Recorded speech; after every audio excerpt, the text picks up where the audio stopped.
Somehow, my daughters fell in love with Formula One. I don't know how or why, but I'm not arguing. They may not know wheel, but does anyone?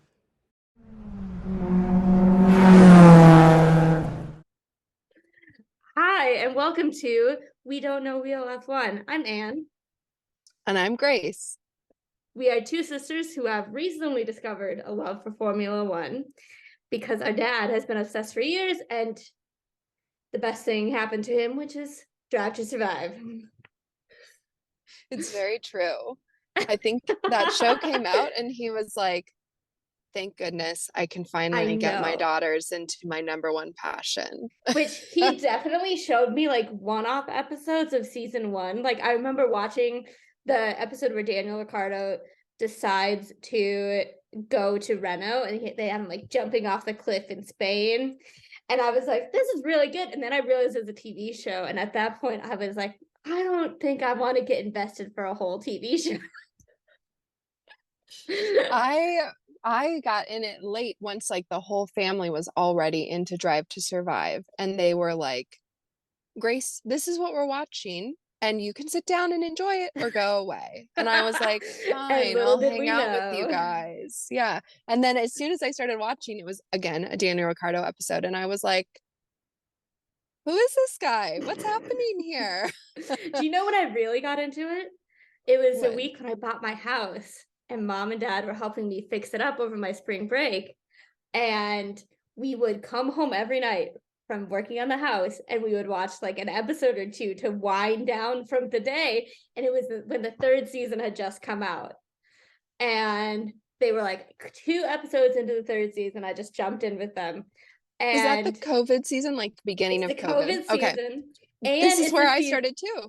and it's a season they like kept teasing Roman Grosjean's crash over and over and over. And we kept being like, when is it gonna happen? When is it gonna happen?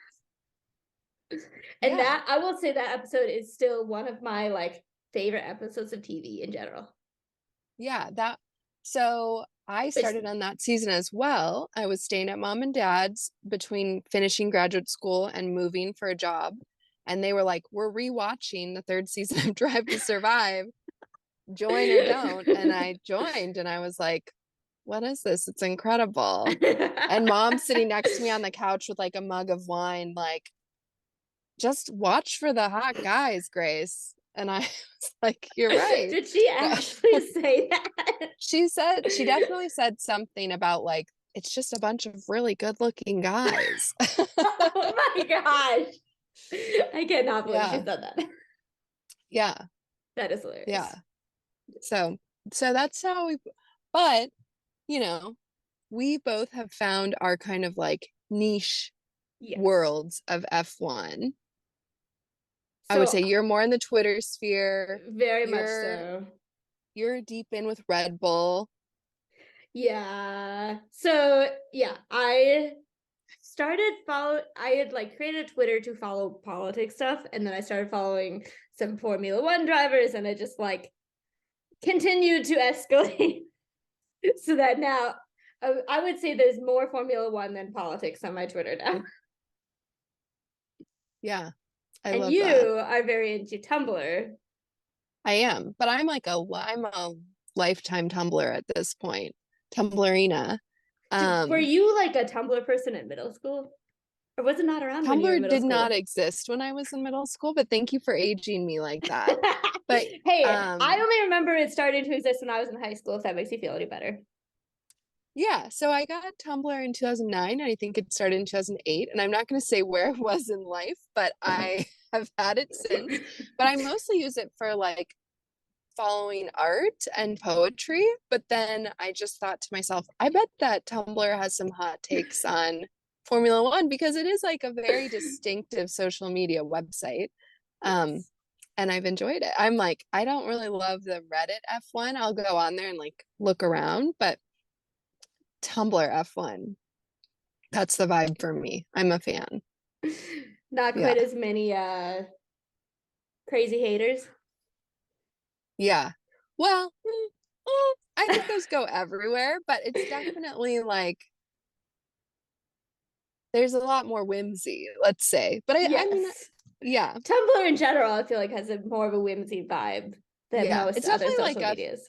it's definitely a more feminine take on F1, which I enjoy. That's Absolutely. yeah. Well, let's talk about Suzuka because we both tuned in the middle of the night to try and watch this race. I halfway tuned in and then I caught it the rest of the next morning. I was out with friends, but we had made plans to watch it. And so we were like, we got to leave this bar. We got to go home and watch the race. And we got home and like And then it's red 5 flagged. minutes in, yeah, I was like, I was having a nice night tonight. And now I've come home to just not even be able to stare watch at a this. TV or a computer as you Yeah. wait to see if the race will ever restart. Yeah. And you hear drama about the tractor on track. Yes.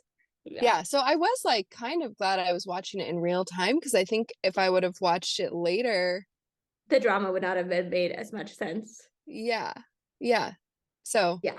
but I was like, you know, Carlos went out and I was like, oh no, why am I even watching this race? Who knows? I remember feeling when it first kind of started, like excited that they were actually starting the race because I feel like there have been a lot of races recently whenever there's been a lot of rain where it's like, especially like I think Monaco and what was the race we just had before this one? Singapore. Monaco and Singapore, they both, it was like torrential downpours beforehand and we had to wait so long for the tractor to get cleared and from go the whole start procedure and whatever. So I was excited. I was like, they're actually going to start a race in the rain.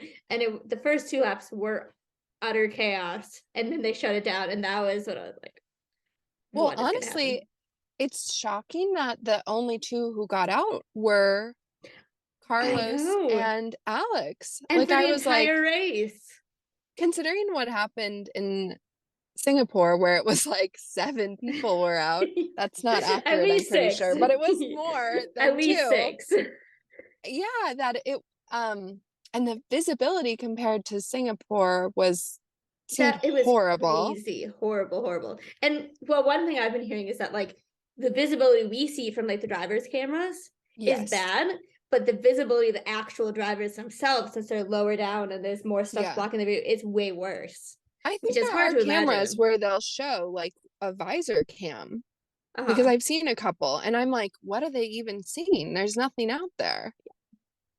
Yeah, it's crazy. So yeah, that was nuts. And I think I heard rumblings about like, should there have been like, why were they starting on intermediates? And it was interesting. I feel like Lando Norris in an interview after the race was saying like, you know, ultimately we're trying to go as fast as we possibly can and we also cannot see anything. And I think that's what kind of was interesting, was watching the drivers be like, yeah, I mean, it's unsafe, but also I need to go as fast as I can because that's my job today. And you're like, oh, that's how do you balance that? And I've also heard that like the wet tires are apparently just awful, where a lot of times if you can like stay going straight on intermediates, you can gain like 5 seconds lap instantly.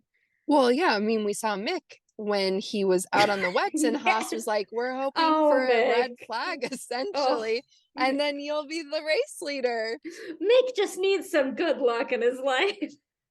I don't know. I guess I don't know enough about Mick's career, but from the little bit I'm watching, I'm like, I worry for him. No. Yeah. Well, okay, so word on the street is actually that he could potentially get the Williams seat. Yeah, I mean, I do think he's better than Latifi.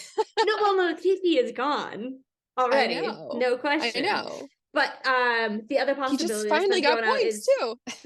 The other possibility thrown out is Logan Sargent, who's an American F2 driver. Okay. Well, Haas. I heard that Gunter was basically like, no more rookies. So I'm like, who are you taking? Is he gonna try and get like Daniel Ricciardo, Nico Hulkenberg? Well, because Daniel has that is who they're talking about is Nico Hulkenberg. Well, that was just me guessing. I hate No, that that I'm is right. legitimately the word on the street that I hear is that it's between Mick and Nico Don't Hulkenberg. okay, but Nico and what's his Kevin. name? They hate each other. Yes. Yeah. Yes. Nico and Kevin hate each other. They absolutely do. I can't even. Anne is insisting that this be a non-explicit podcast, but I'm missing my favorite catchphrase right now from Kevin Magnuson. Sorry, I'm a teacher. I don't know if I want my students knowing that I am doing an explicit podcast. Well, yeah, so But yeah, so we that could potentially end up with 2 teams on the grid next year with drivers that hate each other.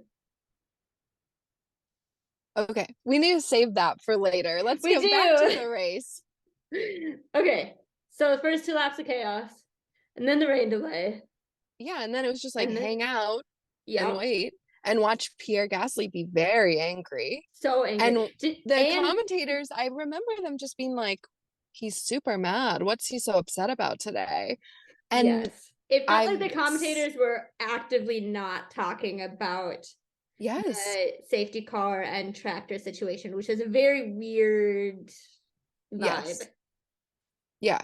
Like, and I watched the 30-minute recap from F1 TV after, in like the morning after, because I just wanted to know what happened before I sat down and watched the whole race in full.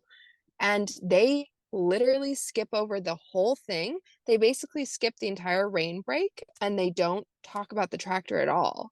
And that That's shocked crazy. me. Like, and if Ah, my gosh. I haven't watched any of the other post-race shows yet, but like that seemed wild that they were like not talking about it. And I've since seen a fan video of like Carlos's car on the track, all the cars going past him. He slowly gets out.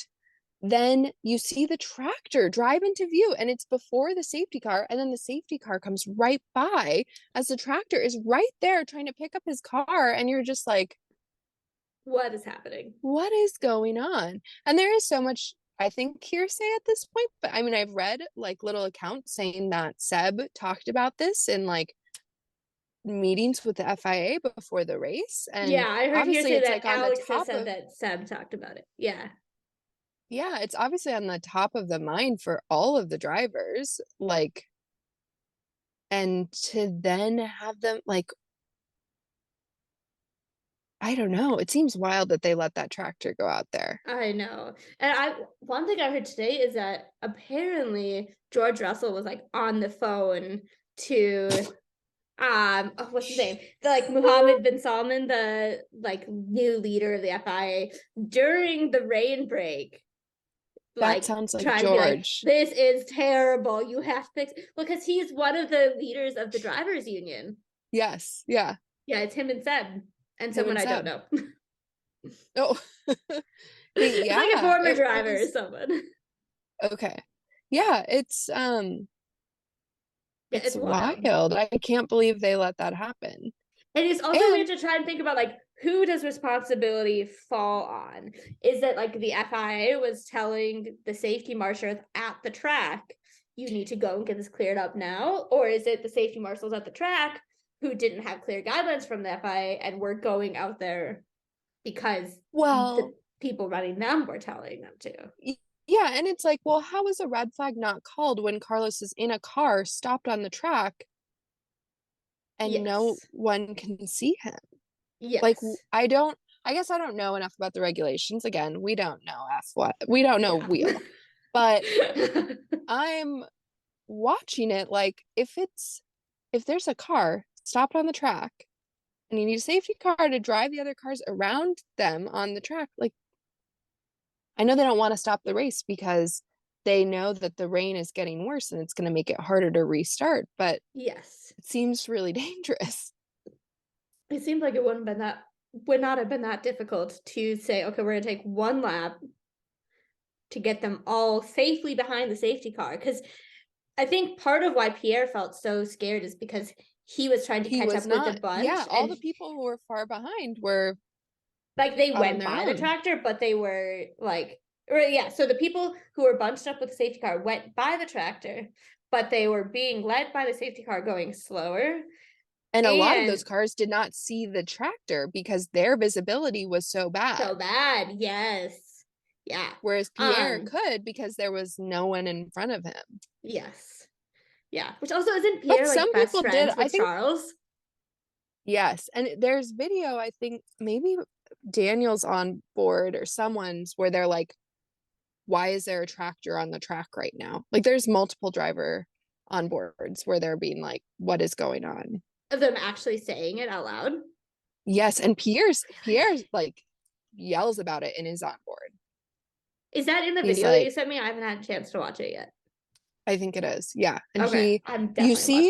You see his view. And so you see the tractor sort of on the left and then he drives by and then he goes, why the F is there a track? Like he gets super mad, unsurprisingly. And I don't know, like, obviously we want to speculate on like their personal, like why, like, but I think for Pierre, it's even like just knowing that his own very close friend had passed away and thinking about the reality of that and how disrespectful it is. And then obviously he's very close with Charles and it was interesting that Jules I haven't Charles' godfather.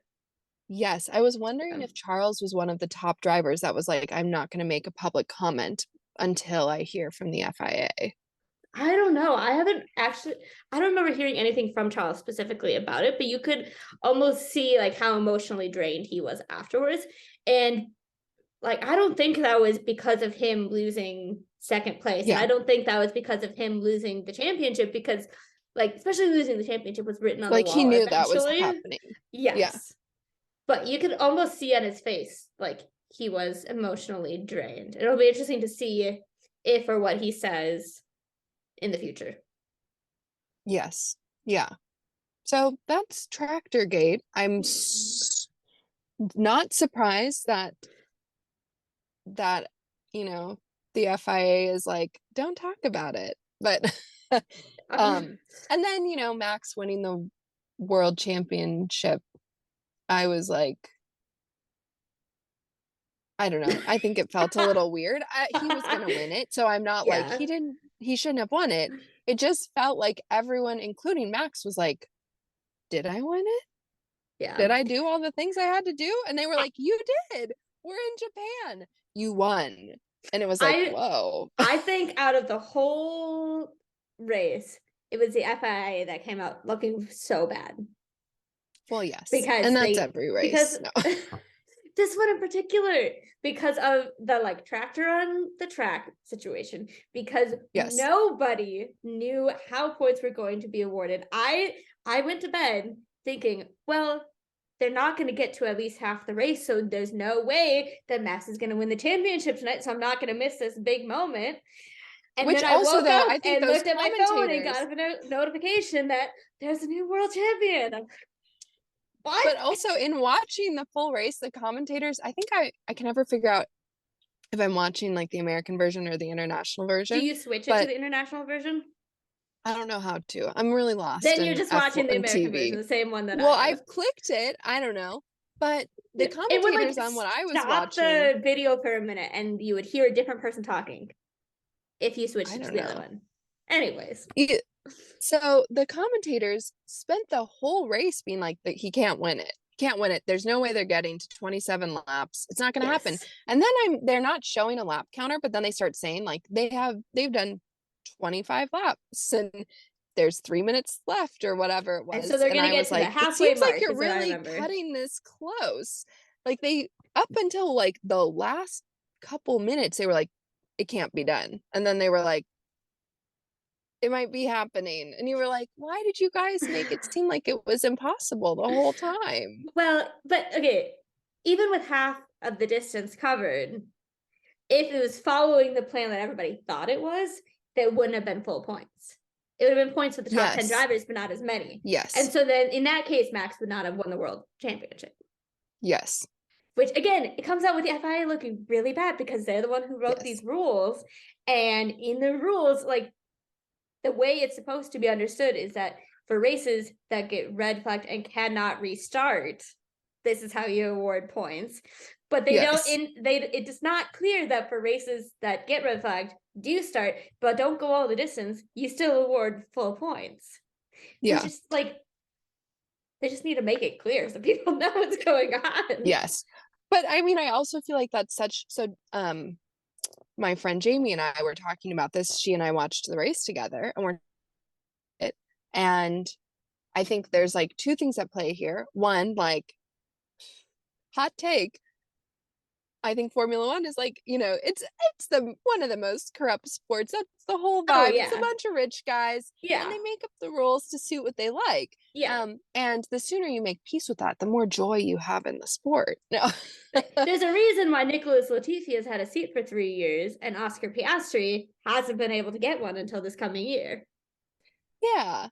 And there's a reason why people are always like, wait, I thought the rules worked like this. Or like, wait, why did, like that's just the nature of it. But she's asking me like, well, why do you think they wanted what like why do you think Red Bull, like not Red Bull, Max won the world championship? And I'm like, well, I don't think that they're like giving money to the FIA to like win.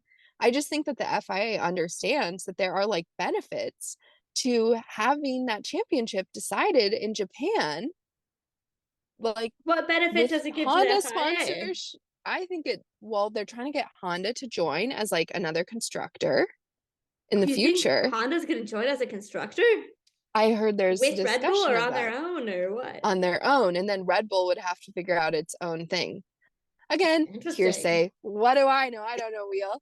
But so, and it's like good for fans. It's good for Red Bull. Obviously, Red Bull wants to win wants Verstappen to win in Japan, but I do think that there may be like some benefits for the FIA as well. Yeah. And it makes it like, oh, the other thing I was thinking about was like those fans sitting out in the stadium and they still got like half a race, but they did, yes, and much then better they got than to like see Spa last year. Yeah, then they got to see the world championship crowned. Yeah. But that was funny in the driver's debrief when, is it Jensen Button comes up to Max and is like, you're the world champion. And he's like, no, I'm not. Am I? And they're like, yes, you are. And he's like, make sure about it. Yeah, all of the like cool down room and the like Max going and sitting and the like weird red throne for the world championship was very funny because first of all, I didn't know that was a thing, that the world champion goes and sits in a special seat. I didn't either. I know, like, obviously we're fair weather fans. Very much so, apparently. New fans, not fair. Okay. Yeah, that's better. But so I didn't expect that, and it was also just like so funny because it felt like him and Charles and Checo were all kind of like, I don't really know what's going on, but okay. Yes. Yeah. So that was interesting. Were there any like little fights on the were there any fights on the track? Was there anything else from not the top 3 that you wanted to make that stood out to you? I thought the fighting between Esteban and Hamilton was so good. It was so much fun to watch, and I thought they were both doing like a great job, and it was a really interesting thing to watch where like the cars felt like they were so evenly matched, where like Hamilton could never really quite get enough speed to I overtake honestly him. kind of feel like the Mercedes was not as good as the Alpine. I don't know about like if one was better than the other, but it like this weekend Mercedes was definitely more on the level of the Alpine instead of Ferrari and Red Bull, which I think the Mercedes performance is still, I mean, they're all track dependent. I think Mercedes is more noticeable sometimes compared to other cars. So yeah, that was amazing. Did you see the video of Seb and Alonso racing each other to the end? Yes. That was really lovely. It was. And I heard what happened. Seb didn't realize that last race was still the last lap was still a racing lap. And so then he had to like try and like keep ahead of Alonso. Yeah. It was awesome. A classic. That brings me to one of my favorite F1 memes, which is, the Reddit, am I the asshole? Am I allowed to say that word? You can bleep it. You can bleep it in post. I'm trying. What one was? It's AITA. Okay. Am I the asshole? I'm sure you And sent it to so me. Remind me what it's people about. will write into Reddit and be like, Yes, I'm yes. 35. So someone made a fake post being like, I'm a 36 36-year-old male, 35-year-old male. My coworker, 40, how old is Fernando now? 41.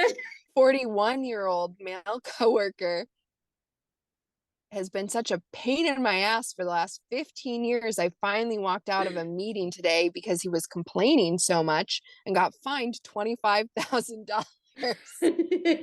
And that delights me to no end. And then to know that, like, in his last race at his favorite track, he went like wheel to wheel with Sebastian, So good. with Alonso, and beat him. What a delight. And his family was there, and all the sweet things.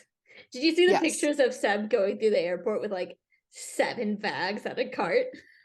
I think I did see that. Yeah, that was funny. And then when I saw something online about his family being there, and like he's such a private person, and then like there was one TV station that was like showing his family, and one of their commentators like went and blocked the camera of like, we know Seb does not want his family shown. But so when that came up that his family was there, I was like, oh, that must have been his family's bags that he was dragging through the airport.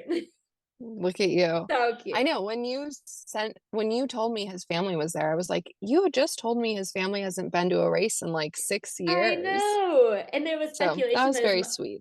Yeah, I thought his wife might like come to Abu Dhabi or something like this, but I feel like this is much more special. I want that his whole family came. And I will say, I have not seen pictures of them online. Yeah, I haven't either, which is a good thing. Yeah. Very good thing. Maybe they are going around places of the internet that I'm just not aware of. I don't know. I feel like I'm in like the weird places of the internet. I haven't gone looking for them because I think it's, disrespectful. Yes, but I agree. I haven't seen anything. And that brings me to another, nothing to do with this race, but driver's debrief. Bring it back. Yeah. I know that they stopped showing that because, well, my understanding is because poor Grosjean was getting really like reamed by the fans. But Grosjean. Those are my favorite. If anyone knows of more content where I can watch more drivers debriefs, I would love it because delight. Okay. But do you remember if it is interesting to think about the context of like being a fan and actually caring about their safety and knowing like what's going on in those meetings, like with regards to the tractor on the track, because if that's broadcast, ideally like the FIA can't be like clipping out the drivers saying like, you can't do this, it's so unsafe. So maybe there is a world in which it is empowering to show those, but also it's for my own pleasure. I feel like it is a very interesting glimpse into a less filtered look as to like what the drivers are like when they are not thinking about it, because they're having to like focus on this meeting so much. But okay, do you remember there's a certain year where they put out a bunch of those driver I think it's meetings? 2017. So was Max in those meetings? Because I feel like he would be Max one of the most interesting people. He hardly talks in those videos. It was also his first year. Yes. I think he hardly talks. There's one where they're talking about like the yellow curb in Monaco. Oh, I remember he says that like one. It's really big, and then someone who's off screen, I almost think it's Christian Horner, goes no, and then he's just like, that's like, that whole video is delightful because Danny Kvyat says he calls it the yellow trampoline, and then Daniel Ricciardo can't stop laughing, and then it's like cut to Carlos Sainz just like looking that should around. Be the real like classic Daniel Ricciardo clip, not the him and Lando at the press conference. Yes, he like literally can't stop laughing. It's delightful. But it's also like interesting in the context So of like interesting. Drive to Survive, where it's all this drama, when it's like they're literally playing out that drama in the meeting, being like, Yes.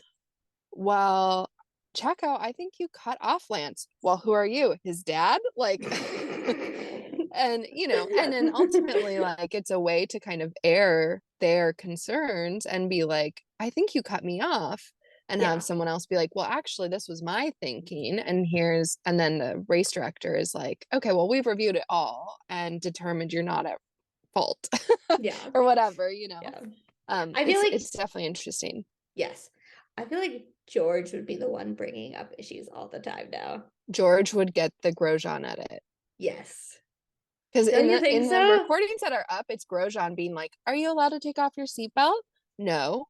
Okay, well, I think Hamilton's doing that.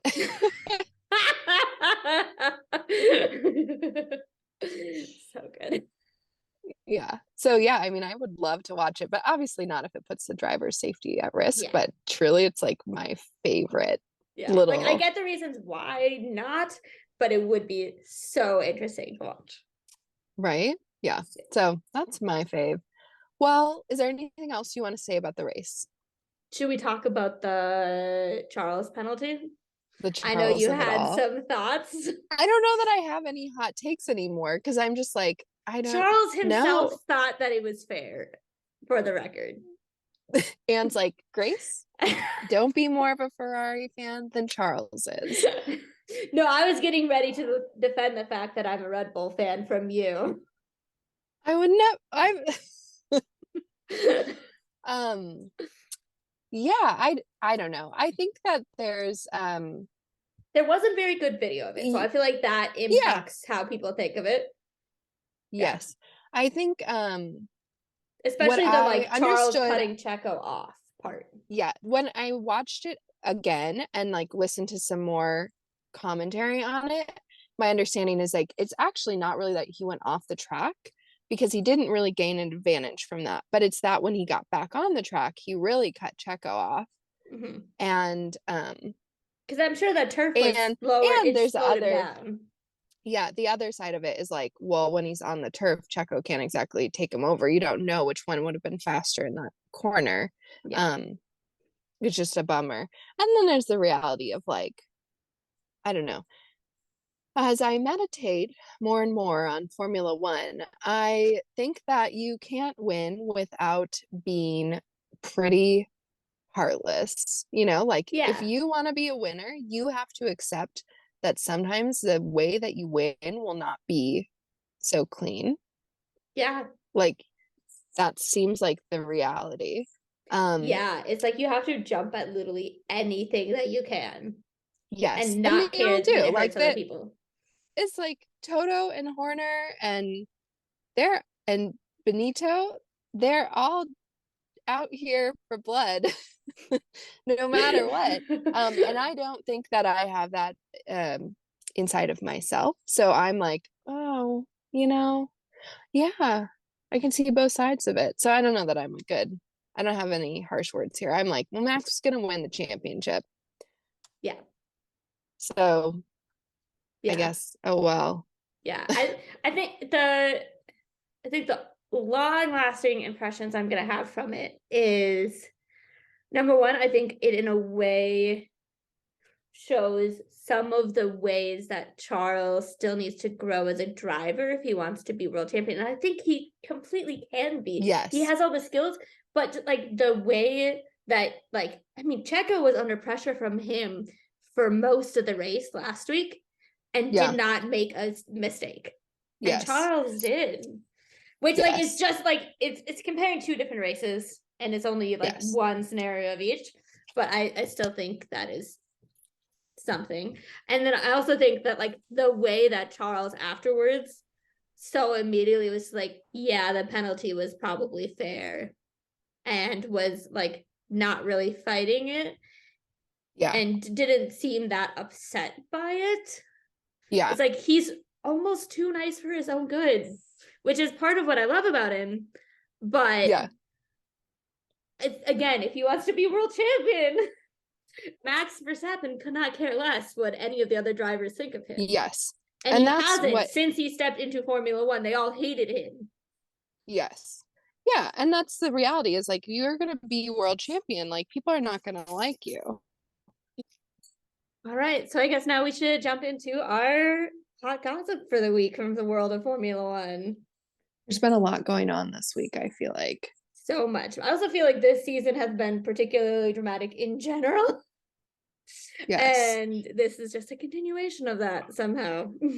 Yeah, it definitely feels like a good point for there to be a lot of changes because I think, Yes. I mean, obviously, I've only followed quite closely since Drive to Survive, but I wonder how much Drive to Survive is getting teams to keep drivers around that they wouldn't always because they're so hot on Drive to Survive. Okay, we talked about this earlier, and like I understand where you're coming from, but I feel like it must not be. I don't think it's that much of a factor with teams Well, because then why is the FIA out here like you have to let the rookies in the car for test? okay, in my defense, Okay. when we're looking at the drivers and who has been on Drive to Survive and like who is newer and started after Drive to Survive, if you look at Yuki, he is like now super popular on their internet. Yes. And so like if drivers can gain that popularity, like why wouldn't teams just want to get whatever driver is best? I definitely like see what you're saying, but I do think there's a lot to be said for like there's a reason sequels get made all the time over making something new because companies know that they'll sell. And there's a reason they're kind of crappy. yeah. I know. Well, and I also feel like okay. Yuki replaced Daniel Kvyat. Is that true? Who is like And never Daniel shown Kvyat on was never Drive to really Survive. on Drive to Survive, which honestly I don't understand because I thought he was kind of funny, but he would have been out anyways because he's Russian now. And I think he's made some like inflammatory statements Yeah, about I missed Russia and that. Ukraine. Maybe he hasn't, but he's on some other racing team, maybe like a Le Mans team or something. And I know he's done a little it NASCAR. was like a Russian only team, and someone from that team made some sort of inflammatory statement, and he didn't say anything about it. Have you Hearsay. heard about But how Nikita Mazepin started a like charity for athletes who are not allowed to compete because of bad political reasons? I mean, Nikita Mazepin only had a seat because he had money. So And Haas needed his dad's money. yeah. But yeah, But let's dive into the, silly season, the driver's market. Yes, okay. I think this season feels more dramatic because the drivers between last season and this season have remained fairly consistent, and now there's like a lot of changes that are happening. Yes. So let's first say what was your dream team? Because my dream team was actually Pierre, Daniel, Ricciardo. I was like, wherever those two can end up together, that's the dream. No one else would listen to me, but I wanted it. That's a very interesting team. Ooh, okay. Is this in terms of personality or driver ability? Up to you, Anne. I was like thinking about what were the likely like movements, and I was like, I would like those two to be on a team together. I think their driving styles suit each other, and I think their humor suits each other. Yeah, and they're also really good friends. Bada bing, bada boom. Yeah. Can I think about that one and like get back to this? Back to it. Because I need a little time. Well, so now we know Pierre is leaving and he's gonna go meet up with his lifetime sort of friend Esteban. Have you seen the memes that are like about how Este is just like, we're friends. Of course we're friends. Don't worry about the past. We're friends. I've not seen the memes, Pierre, but I did see like, Esteban. We've been up, we've been down, we're everywhere in between, and yet we still find the love for each other, and I just love it.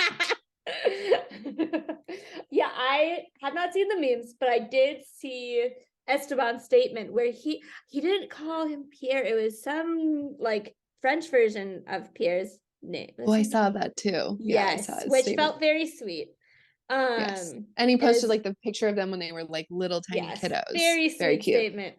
And then I did see Pierre's interview after being announced as Alpine, like a long form 15-minute interview. And that, yeah, he does talk about his up and down relationship with Esteban.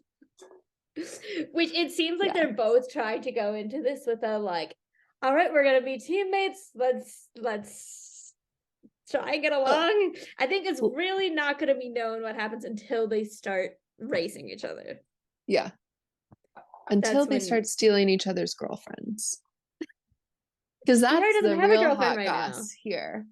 Is that, or was it Ralph Schumacher was saying that the reason why they're not friends is because Pierre stole Esteban's girlfriend. Yeah. Which tracks. No. Very much.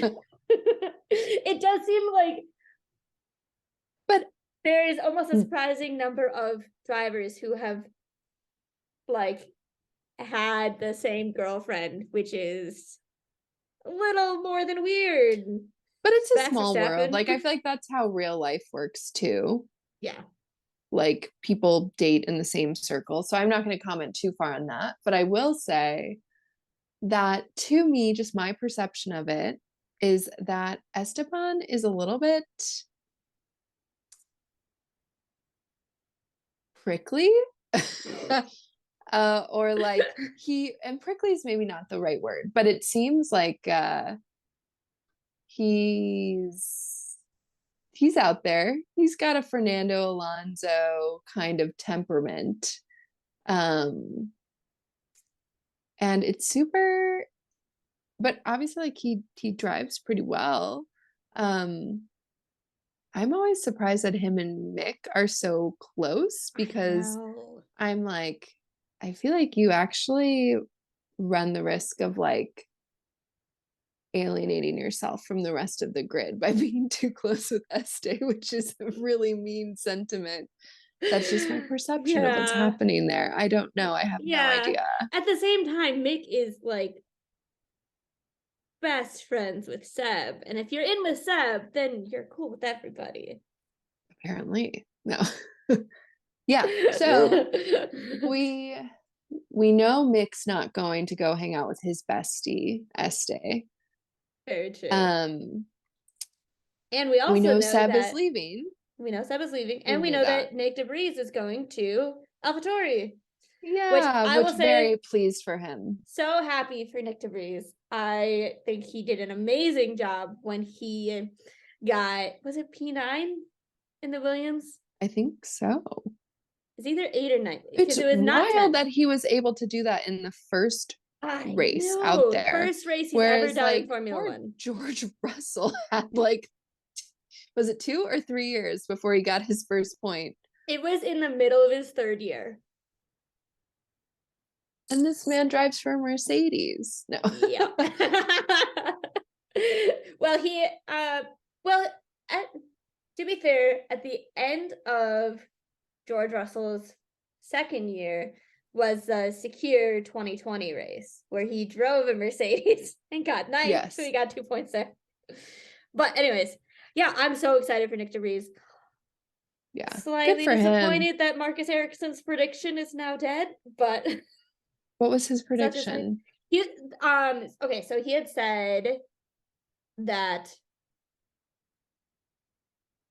okay, let me try to remember everything. He said McLaren was going to be Oscar Piastri and Lando. He said that Haas was going to be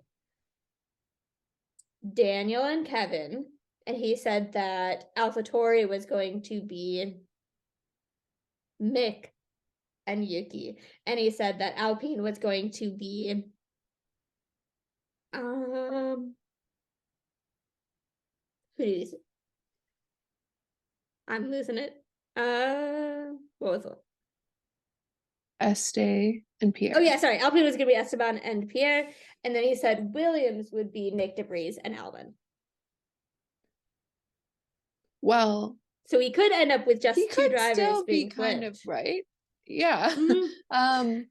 Let me tell you the most wild fan prediction I've read on the internet, which I feel like this could go into our Tumblr chaos segment. But I did Sure. read someone say, I think what's going to happen is that Daniel will be reserved for Mercedes. Mercedes is going to get back the 2021 the 2020 championship because of the cost cap issues. Mhm. And then Lewis will say, actually, I've got my 8th championship. I think I'm done.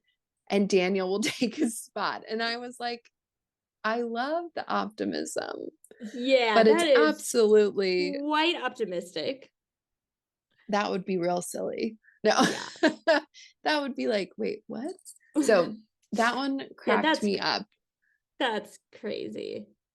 Yeah. 'Cause I mean, I think most any driver on the grid would take that Mercedes seat, even if they like currently have a contract. If they could get out of it, they would yeah, take it. So Mercedes would not be in the position of like, oh, we have to get a driver in here. we have to use the reserve. And Hamilton has very much been saying, like, I'm Hamilton's not out. going anywhere. I can drive like this for another 5 years. Yeah, exactly. So I think that's never going to happen. I agree. Which let's bring that to the cost cap quickly. That's actually a perfect segue. One of my favorite things is watching these team bosses like be friendly with each other when it suits them. So I Yes. love the pictures of Benotto and Toto walking out of somewhere and shaking hands and then like walking apart. And I love like Christian Horner and Toto being like, we're not friends anymore. And it's like, you guys are those guys are actually the real housewives that's like happening in Oh, Formula yeah. One. Yes. The drivers are not the real housewives. They're Vanderpump Rules. Yeah.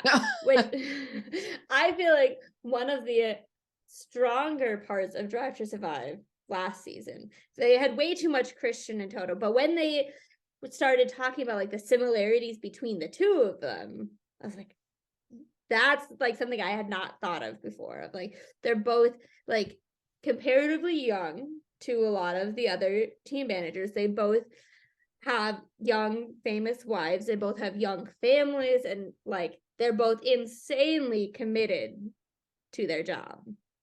Yeah. Yeah, no, I agree that the relationship between principals is fascinating. Right? Yeah. So cost cap, Red Bull, is it clear? It seems like they for sure went over.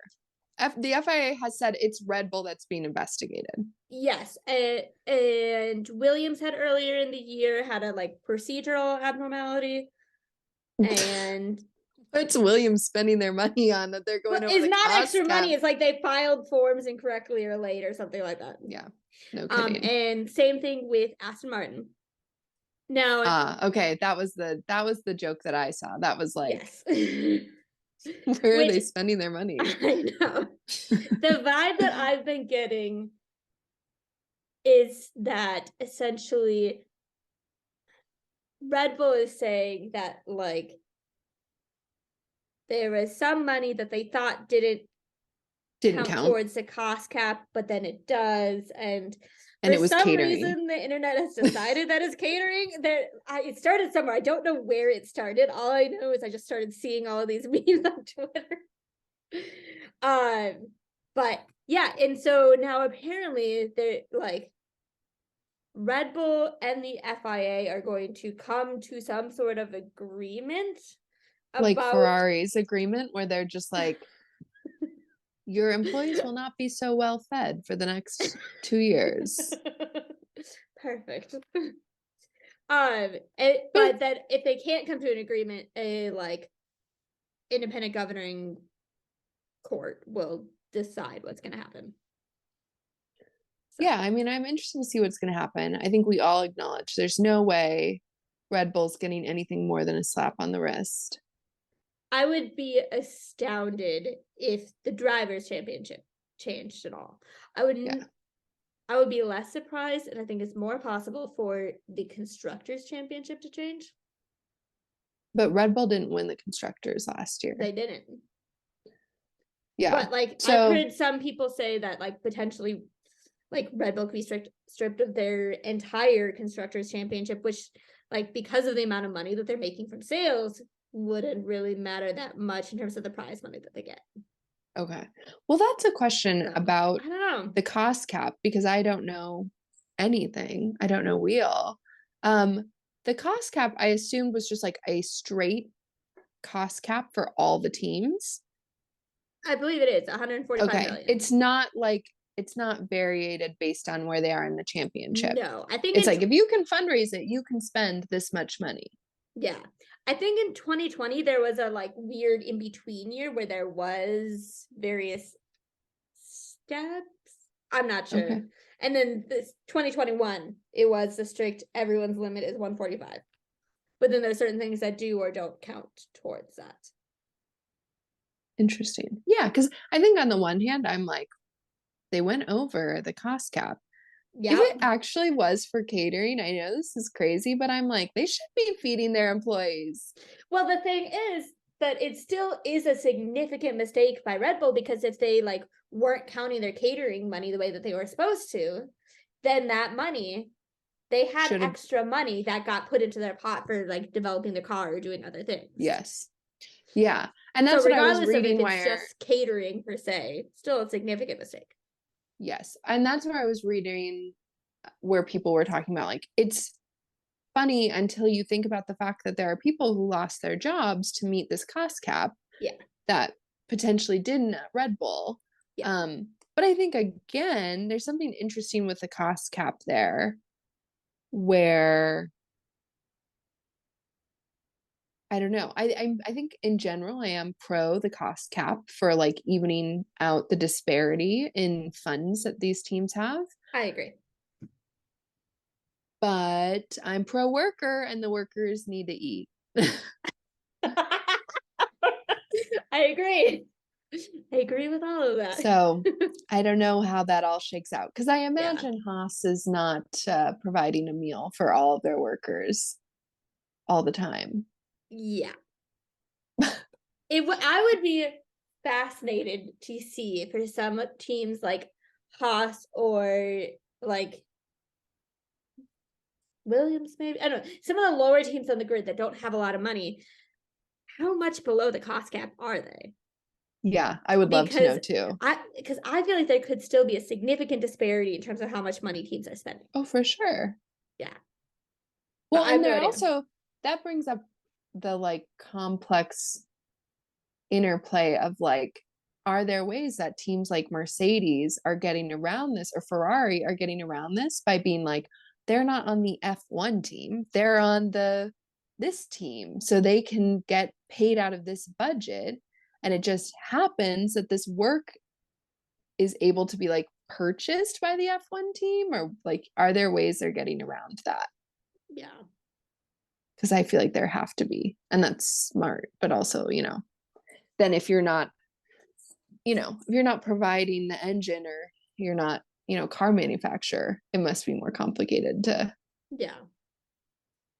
to fudge the books. Yeah. It's gonna be interesting to see what the punishment given out is, because it's gonna set a really significant precedent. Because if it is a true and harsh judgment and like consequence for Red Bull, it's gonna make it so teams are very cautious about the cost cap in the future. And if it's not, I feel like for the top teams, they're all going to start doing whatever they want. They're all going to start spending that 5% over the cost cap of like, well, we can get away with this now. Yeah. So no, I think you're right. That will be interesting. The one thing I can guarantee is that it's going to create drama on the internet and have a very polarized reaction, whatever gets announced. Yes. No matter what. I mean, I can't believe that it's Red Bull that's going over the cap and not Ferrari, because it feels like Ferrari. Like you're like, it feels like Ferrari. And I assume that what Ferrari is doing is being like, no, they're employed by our esports division. No, they're employed by our, that seems like the smart way to get around that, because then Mm. you can have all their meals catered through the other budget. I don't know. Bringing it That back does, to catering. yeah. I don't know. It also feels very Red Bull of like, we're gonna push whatever lines we can. Yeah. I don't know. And I say that as a Red Bull fan.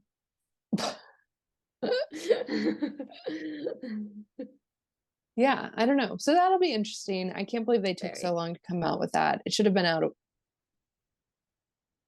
at Singapore. What are we doing? They should not have said when it was going to come out until it was like they were ready to go. Which, okay, the other interesting thing is, how did teams get such accurate information about which teams were in breach of the cost gap? Like, Because how they're were, all gossiping. but it's supposed to be like confidential information, and yet Total It seems Wolf like and Mitsubishi nothing. know what's going on ahead of time and are talking to reporters saying like, we are basically sure that Red Bull has gone over the cost gap, and Aston Martin has as well. Nothing in F1 is confidential. If I know anything about these rich white guys, it's that they love to gossip. Let's be honest. If I know anything about the old rich white guys, they love to gossip. If I know anything about the young rich white guys, They they're love very to hot. gossip. No. Yeah. Oh my gosh. Yeah, so that will be interesting to see. It will be. What was there another hot item that we were supposed to talk about today? Do we want to talk more about the potential features of Mick and Danny? Yeah, let's hit it. You're the big Mick fan here, I would say. I'm a bigger Danny fan. I'm a classic. You're unique. I'm a fan of both of them equally, I would say. That's fair. I Um, want to love Mick because I see that he gets a lot of internet love, but I don't understand it. I don't what dislike about him. it don't I you just don't get understand, it. Grace? I don't know. He's just never done anything that's made me be like, what a cute, what a fun, silly guy. No, he's less fun and silly and more just cutie. Good luck to him. Okay, what do you think is going to happen with Mick? So I have heard two things about Mick, which is that number one, him and Haas started negotiations after Singapore is a rumor. And I loved that Gunther if being he like, doesn't I've heard if he doesn't stay at Haas, Williams is almost waiting to see if Mick stays at Haas because they potentially want to offer Mick a seat if he doesn't stay at Haas. honestly, I think that Mick actually should go to Williams. What makes you say Because they that? need a Nicholas Latifi replacement. And they're used to dealing with so many crashes.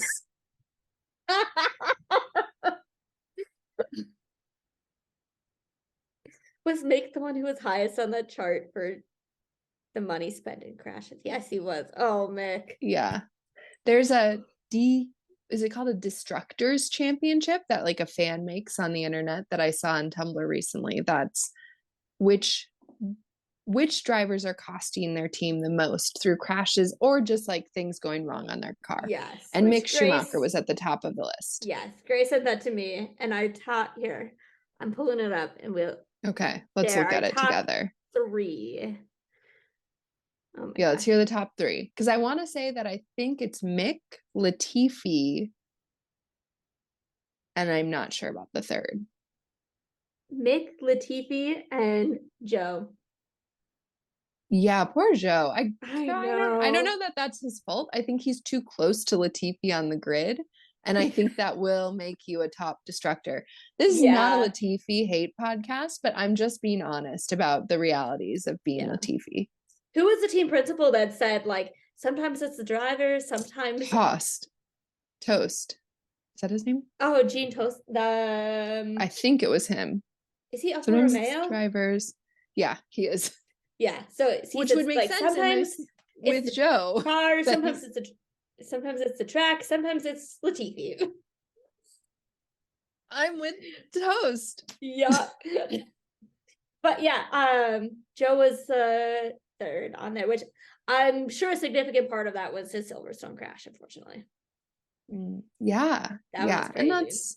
and like what, Hamilton's fourth and Carlos Sainz is fifth. So just because you're racing at a top team doesn't mean that you're not a destructor as well. The Hamilton one is the one that surprised me the most. Yeah, and that has to be from a big crash too. It must have been. I think there was like one really big crash, and the sad part is I honestly can't remember. Yeah, what that was or what it was. Maybe yeah, it was and they do. Maybe it was in practice of qualifying. I don't think so, but they do make a caveat that says like it's not you can't tell who's at fault. It's just that this is how much this person's car has cost the team over the season. Yes. You can't account for bonus bowling.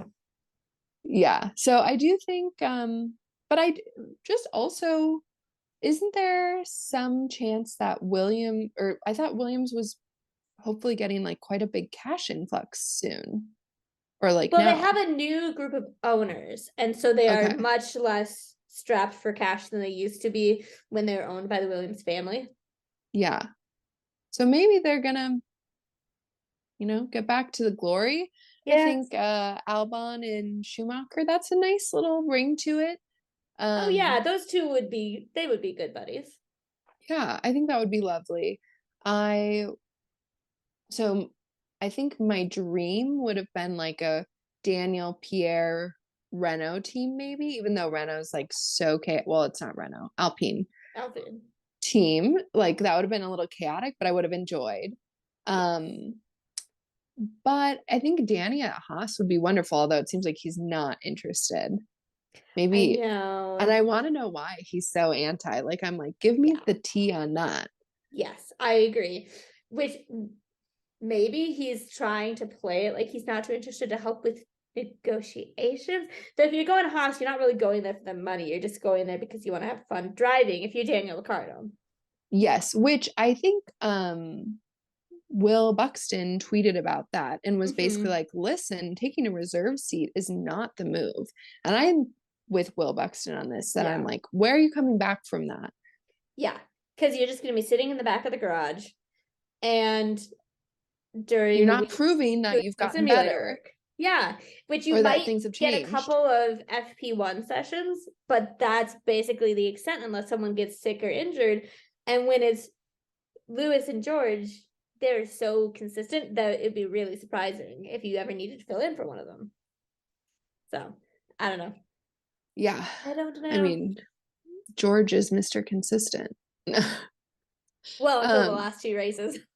Yeah. So I think if he can get a 1-year contract with Haas, that actually seems like to me, the best move.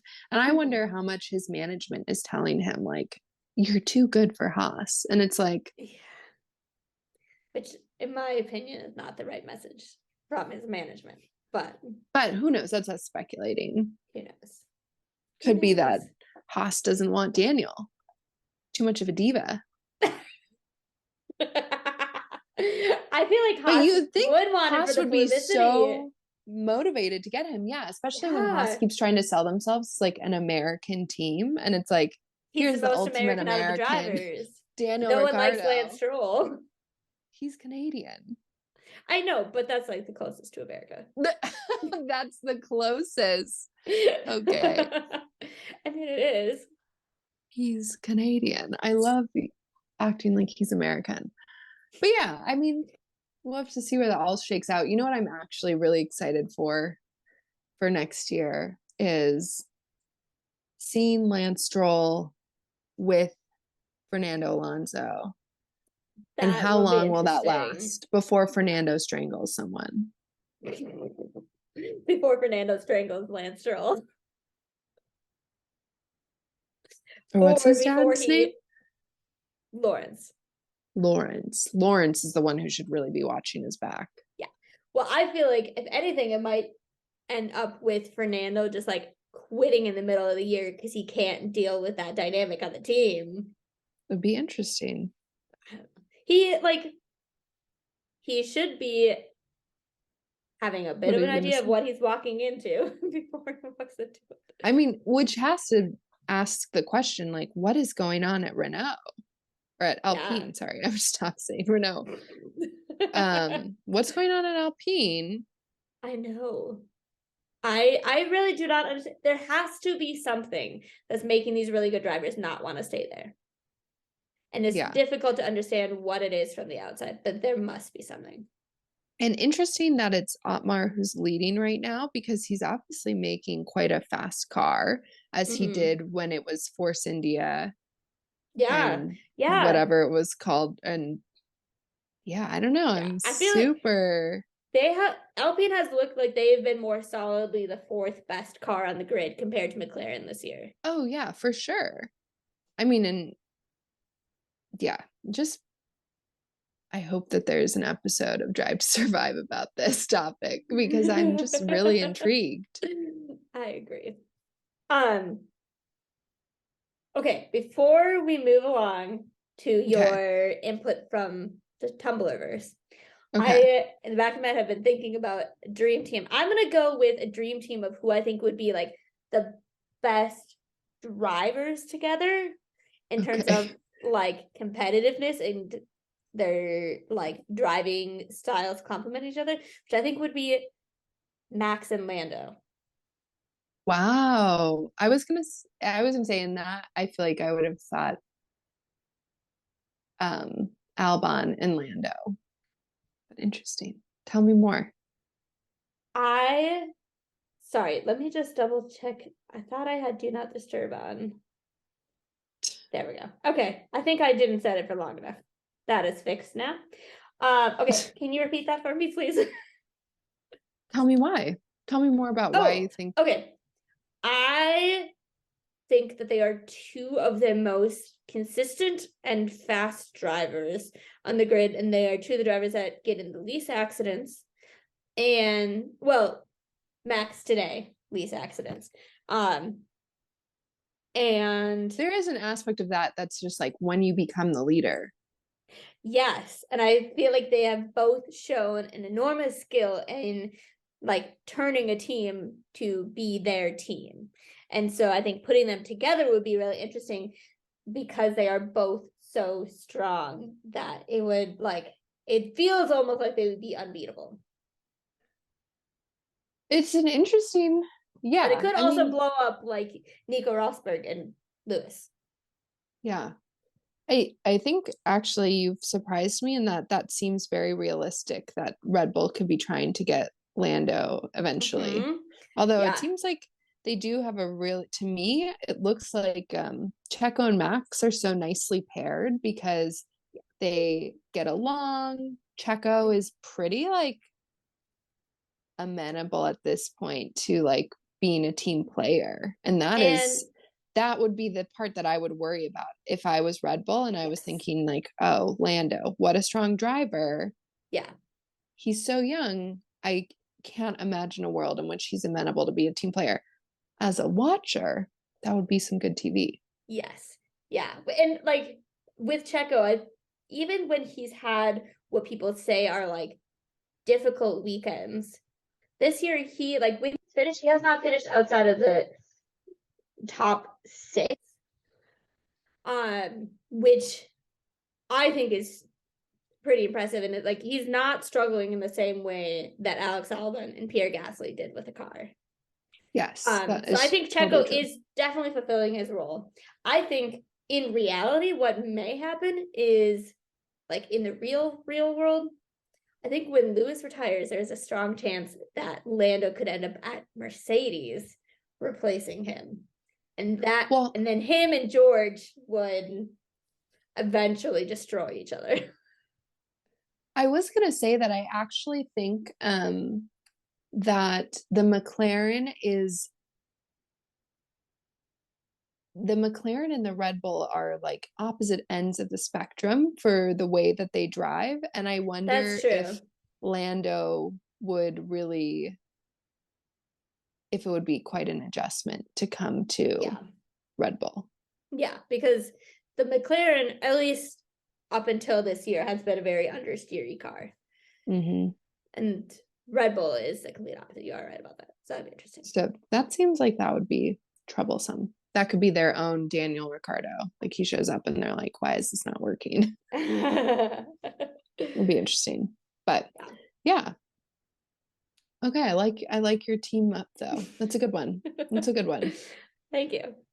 Okay. Well, Tumblrverse. let's hit the Tumblr burst. So Anne is the big tweeter here. I She's never deep tweet, I in. just follow. You're on Twitter. Anyways.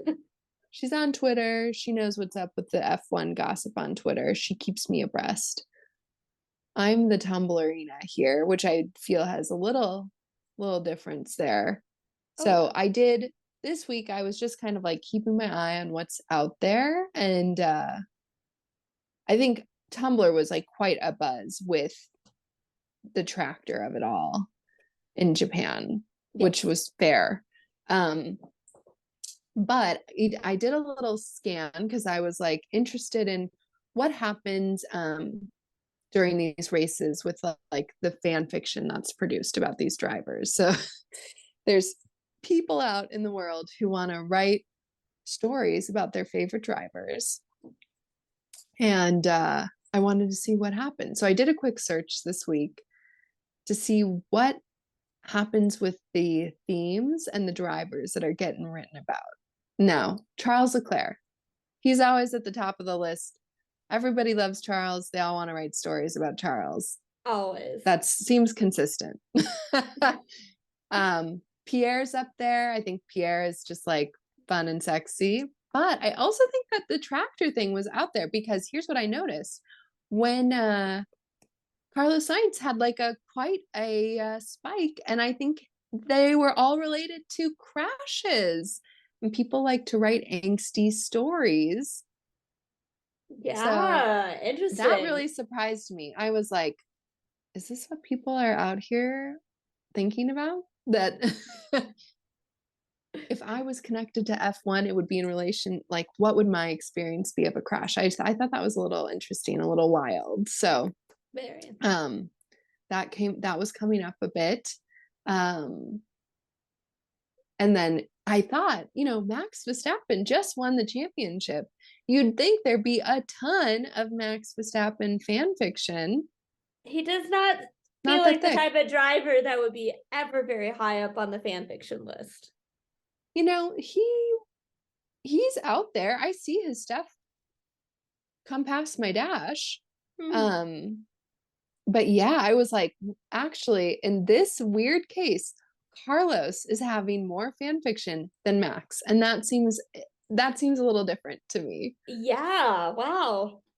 So that was cracking me up. That is interesting. Yeah, but you know who is in there? Also who always has like a couple fics floating around is Mick Schumacher. Really? Yeah, he seems very like beloved by the Tumblr girls. The Tumblers. Yeah. There's girls and everyone else out there. But I feel like the perfect kind of explanation to why he is beloved by a lot of people is he chose 47 as his number without realizing that in a way it stands for like for number 7, who was his dad, which is like so sweet. So I feel like that to me explains the Mick appeal, Grace. Yeah. I mean, he's definitely up there. If I was going to rank like the drivers who I think are having the most fiction written about them right now, I think it's probably Charles, Pierre, and Mick. Surprisingly. Interesting. Yeah. Once in a blue moon, you'll see a little Esty Bestie. Of course, you see Lewis Hamilton out there. I mean, they're all out there. I love that too, though. Like, I recently saw my first Fernando fic. And I was like, I'm not reading this. No. I said, I will not be reading this. No. I feel like there is probably more Carlos and Fernando and Checo fanfic than you realize that are just written in Spanish. Girl, I see the Spanish fics. I'm not sorting those out. Color me impressed. Thank you. I'm out here doing the important work, the journalism, if you will, on what's happening in fan fiction. But I think also that Fernando is too old. Yeah. Not actually, but I think just for like the ages of the people who are often writing these, although fan fiction is an all ages affair, but a lot of the writers tend to be a little bit younger. So I think Fernando falls a little old, but I think, he's getting the love. They're all getting some engagement. How about that? Makes sense. Yeah, but I was quite excited. I was like, this is a name I have not seen in the mix. So they're all out there. Don't worry. But maybe in a future episode we'll dig in. I have a fic that I wanted to bring to the table. Excellent. So keep that as a little spice for like show up next episode. We'll talk about the Verstappen devil. They're not who you think they are. It's not Max.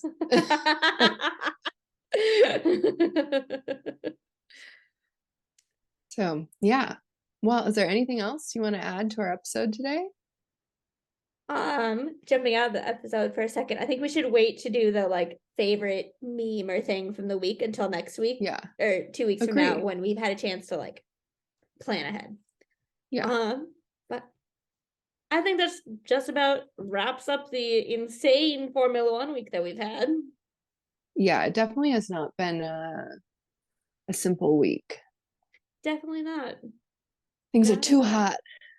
Agreed. I think that the big question on my mind for the future is what's going to happen with Danny? Mm-hmm. That's the big question on my mind. I think the big question in my mind is the FIA ever going to get their stuff together and stop making people mad? Oh, I'm pretty sure I know the answer to that, and it's no. I think you may be right. But I love your optimism. Yeah. I got a little too much of the eternal optimist in me. But yeah. But that is helpful with teaching 8th graders some days. I love it. Yeah. Yeah. Yeah. Well, perfect. Well, I'm excited to join you to talk about the Circuit of the Americas. Yeah, Circuit of Americas, 2 weeks. 2 weeks. It's going to be a blast. I'm so excited for Danny's new merch he's dropping. I cannot wait for Danny to get to Texas and to see all of the content about how happy he is here. I also feel like a lot of my favorite drivers have said they really enjoy Austin, so I'm like happy to see that. I think it'll be fun. Agreed. And I think it's highly unlikely it's going to rain, even though I enjoy a rain race. But I think we could take one off. There has been a lot of rain this year. A surprising amount of rain. I mean, Monaco, Singapore, and of course Japan. Yeah. I think there's been some others too. I think there have as well, but I couldn't name them. Spa qualifying? Yeah. I mean, a spa, but yeah. What did you expect? Yeah. No, it'd be nice to go to Austin. Hopefully dry race. Hopefully a fun race. If it hopefully rains in Austin, that'll be a miracle. Hopefully lots of Danny in a cowboy hat. I think we have nothing to fear on that front. I agree. I think I didn't realize till last year quite how happy he was in Austin and quite how often he wore a cowboy hat when he's in Austin. Yes. You know what we should talk about next time is actually driver YouTube channels. Ooh, that's a good idea. Yes. Perfect. I love it. Okay, well, expect that next time. Driver YouTube channels. We'll report back and tell you who has the best and who has the worst. Absolutely. And who doesn't have one? Yeah. Yeah, we should beforehand, we should divide up the grid and do a little research. A little light research. Mm-hmm. I'll be there. I'm ready. I'm already doing some research. I'm aware. Perfect. Okay. Well, we'll see you then. Yeah. Thanks for tuning in to We Don't Know Wheel F1. Hope you join us next week. We really don't know wheel. F1. And we should figure out some sort of outro at some point. I know. Yeah. We can work on that one. All right. I'm going to stop recording. Just kidding.